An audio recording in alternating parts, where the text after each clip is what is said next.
अस्सलामुअलैकुम सामीन। 2 ज़िलहिज्जा और 21 जून है। ख़बर का उन्वान है आरएसएस और बीजेपी वाले दोनों ही दंगा कराते हैं।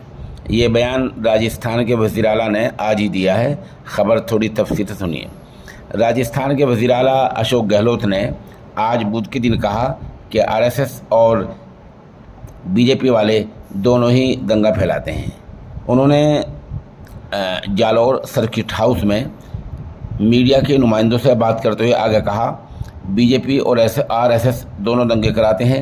ये लोगों को मज़हब के नाम पर मुश्तिल करते हैं, भड़काते हैं। उन्होंने आगे कहा, बीजेपी गाय को लेकर सियासत करती है, जबकि गाय की खिदमत में, सेवा में कांग्रेस हमेशा आगे रहती है। हम गाय के नाम पर वोटों की बात नहीं करते हैं, तो क्या हम हिंदू नहीं हैं? उन्होंने कहा, कुछ लोग तो सिर्फ राम मंदिर की सियासत के लिए हिंदू बन गए थे, उनका हिंदू धर्म से कोई वास्ता था न है।